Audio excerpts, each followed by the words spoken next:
بسم اللہ الرحمن الرحیم۔ السلام علیکم۔ آج 6 ستمبر بروز جمعہ ہم بات کریں گے پاکستان تحریک انصاف کے سربراہ عمران خان کو لاہور ہائی کورٹ کے بعد اسلام آباد ہائی کورٹ سے آج بہت بڑا ریلیف ملا ہے، اور اسلام آباد ہائی کورٹ کے جسٹس سردار اعجاز اسحاق خان صاحب نے غیر معمولی ریلیف دیا ہے۔ پاکستان تحریک انصاف کے سربراہ عمران خان کو کھلی چھوٹ مل گئی ہے وکلا سے، چاہے جتنے وکلا سے ملاقاتیں کریں اور سیاسی لوگوں سے ملاقاتیں کریں، اور باقاعدہ طور پر عدالت نے اپنے نمائندے مقرر کر دیے ہیں کہ بھئی وہ واچ کریں گے کہ کہیں وہاں پر کوئی ڈیوائس تو نہیں لگی، وہاں پر کوئی رکاوٹ تو نہیں ہے، وہاں پر کوئی جاسوس تو نہیں ہے، وہاں کوئی جاسوسی تو نہیں کر رہا۔ بہت بڑا فیصلہ جسٹس سردار اعجاز اسحاق خان صاحب کا، جس کو میں کہتا ہوں یہ غیر معمولی فیصلہ ہے اور حکم ہے، چونکہ عدالتیں مجبور ہو گئی ہیں کہ عدالتوں کے احکامات پر عمل درآمد نہیں ہوتا۔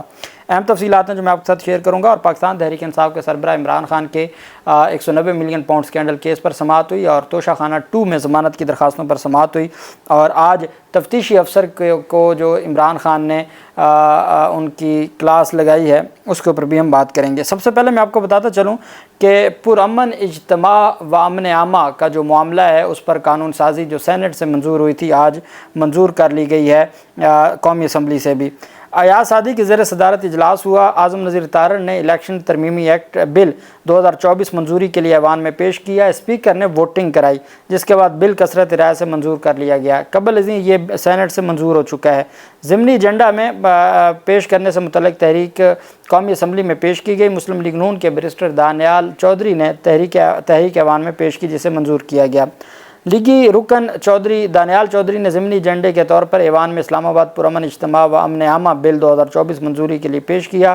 پاکستان تحریک انصاف اور سنی اتحاد کونسل نے شدید مخالفت کی، نعرے بازی کی۔ سنی اتحاد کونسل اور پی ٹی آئی کے اراکین نے احتجاج کیا اور نو کے نعرے لگائے، لیکن انہوں نے بل منظور کر لیا۔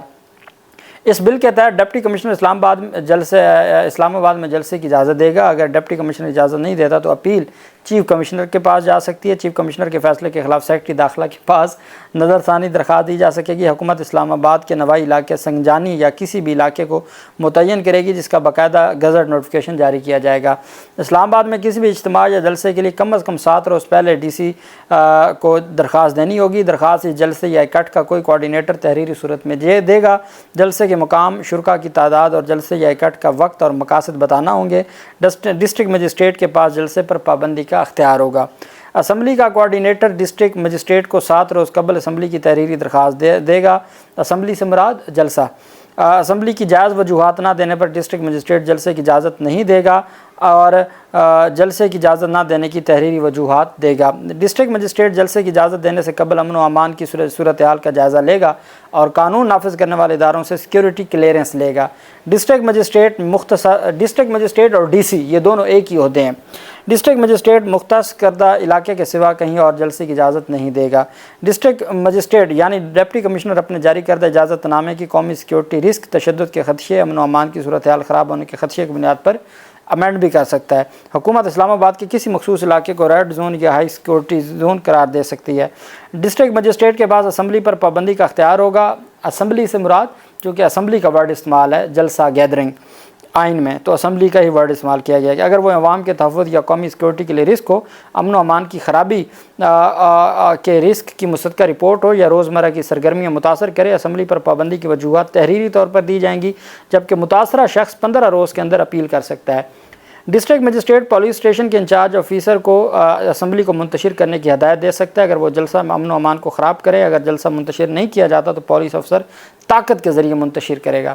بل میں کہا گیا کہ غیر قانونی جلسے کے ارکان کو گرفتار اور حراست میں لیا جا سکتا ہے، 3 سال سزا ہوگی، اور اس طریقے سے یہ ایک قانون سازی ہوئی ہے، اور یہ جلسوں پر بھی اب پابندی ہے، اور جو آئین پاکستان نے واضح طور پر حق دیا تھا گیدرنگ کا، جلسے کا، احتجاج کا، وہ حق مکمل طور پر چھین لیا گیا ہے۔ اب تمام کا تمام اختیار آئین کا جو آرٹیکل ہے، آرٹیکل 16-17، اس کو ایک عام قانون سازی سے اس کو سسپینڈ کر دیا گیا ہے۔ یہ ایک واضح بات ہے، اور یہ معاملہ آج بھی جب سپریم کورٹ آف پاکستان نے نیب ترمیم سے متعلق کیس کا فیصلہ سنایا تو عدالت کی جانب سے واضح طور پر کہا گیا کہ اگر کوئی آئین کے خلاف ہوگا تو تب ہر صورت عدالتیں اپنی جو ذمہ داری ہے وہ نبھائیں گی، اور عدالتیں اپنی جو ذمہ داریاں ہیں وہ آگے بڑھائیں گی۔ دوسری طرف آج عمران خان اور بشرا بیگم کا توشہ خانہ کیس میں اہم سماعت ہوئی ہے، اور اسلام آباد کی احتساب عدالت نے سابق وزیر اعظم عمران خان اور ان کی اہلیہ بشرا بی بی کی نئے توشہ خانہ کیس میں درخواست ضمانت پر سماعت بغیر کارروائی پیر تک ملتوی کر دی ہے۔ ناصر جاوید رانا نے سماعت کی۔ عمران خان اور اہلیہ کو کمرہ عدالت میں پیش کیا گیا۔ عمران خان کے وکیل بیرسٹر سلمان صفدر پیش ہوئے۔ دوران سماعت نیب حکام نے بتایا کہ سپریم کورٹ سے نیب ترمیم کیس پر فیصلہ آ چکا ہے۔ سپریم کورٹ کے فیصلے کی روشنی میں عدالت نے دیکھنا ہے کہ کیس میں اس عدالت کا دائرہ اختیار بنتا ہے یا نہیں بنتا۔ بعد ازاں عدالت نے عمران خان اور اب یہ نیب حکام نے خود کہا کہ سپریم کورٹ سے نیب ترمیم کیس کا فیصلہ آ چکا ہے، اب اس فیصلے کی روشنی میں ہم نے دیکھنا ہے کہ اس کا دائرہ اختیار بنتا ہے یا نہیں بنتا، ہمیں ٹائم دیا جائے۔ عدالت نے سماعت ملتوی کر دی، اس وجہ سے کہ یہ کلیئر کٹ اس نیب ترمیم میں آتا ہے اور اس وجہ سے اس کی کوئی حیثیت نہیں ہے۔ اچھا، عمران خان نے جو گفتگو کی ہے یا تفتیشی افسر سے جو ان کا مکالمہ ہے وہ میں اگلے کسی بھی لوگ میں آپ کے ساتھ شیئر کروں گا، چونکہ زیادہ ٹائم ہو جائے گا۔ اسلام آباد ہائی کورٹ کے ڈائریکٹ آج کی سماعت اور فیصلے کی طرف آ جاتے ہیں۔ اسلام آباد ہائی کورٹ نے آج سماعت کی ہے۔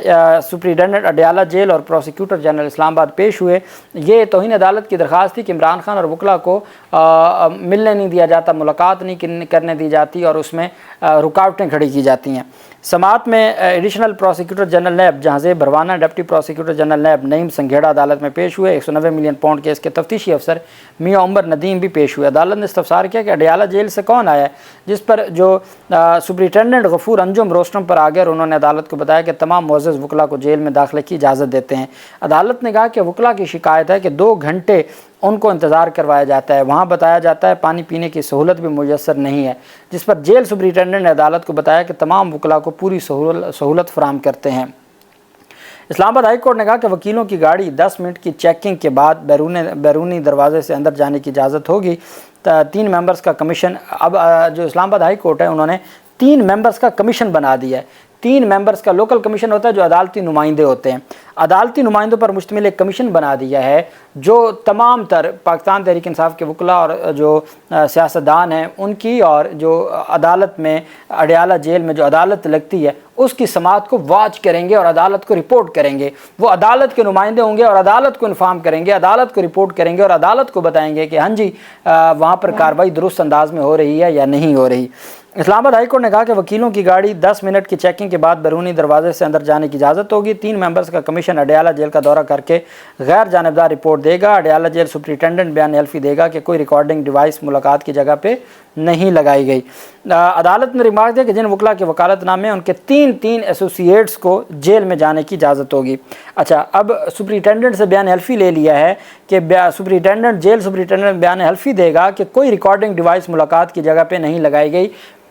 پرماننٹ بیان حلفی لے لیا گیا ہے سپرنٹینڈنٹ اڈیالہ جیل سے کہ وہ اپنا دیں گے اور وہ بتائیں گے کہ کوئی ڈیوائس نہیں لگائی گئی۔ 3 ممبرز کا کمیشن اڈیالہ جیل کا دورہ کر کے غیر جانبدار رپورٹ دے گا۔ جب بھی عدالت نے ریمارک دیا کہ جن وکلا کے وکالت نامے ہیں 3 ایسوسییٹس ان کے ساتھ جیل میں جانے کی اجازت ہوگی۔ اس موقع پر پروسیکیوٹر نے استدعا کی کہ عدالت نے 3 ایسوسییٹس کی بجائے 1 کر دے، جس پر عدالت نے ریمارک دیا کہ یہ ملزم 3 کی بجائے 900 وکیل کرے، ملزم کا حق ہے، آپ کیسے اس کو روک سکتے ہیں؟ یہ جیل ٹرائل نہیں ہے، یہ اوپن ٹرائل ہے۔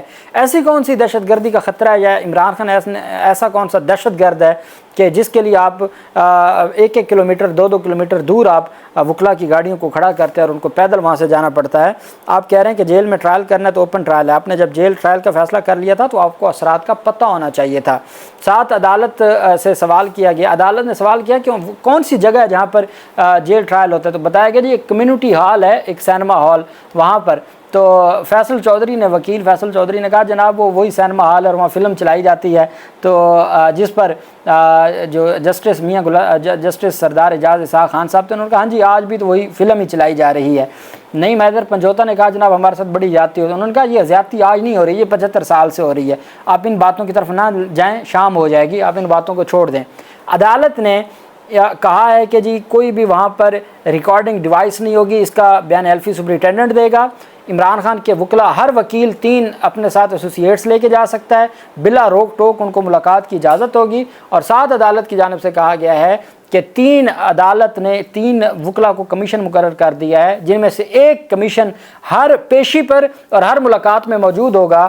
جو کمیشن وہ ہوتا ہے جو پی ٹی آئی کے وکلا ہی دیں گے، جو عدالت کو رپورٹ کرے گا کہ ہاں جی جناب وہاں ملاقات ہوئی تھی، سپرنٹینڈنٹ نے کوئی وہاں پہ بات نہیں کی، یا صحافیوں سے ملاقات تو نہیں روکی گئی، صحافیوں سے بات چیت تو نہیں روکی گئی، سیاسی لوگوں سے بات چیت تو نہیں روکی گئی، وکلا کے لیے کوئی مسائل تو نہیں بنائے گئے۔ یہ تمام کی تمام چیزیں وہ کمیشن جو عدالتی نمائندہ ہوگا وہ عدالت کو آگاہ کرے گا۔ اتنا غیر معمولی اور ایک بڑا فیصلہ آج اسلام آباد ہائی کورٹ نے جاری کیا ہے۔ اللہ پاک پاکستان کا حامی و ناصر ہو۔ بہت شکریہ۔ اللہ حافظ۔ پاکستان زندہ باد۔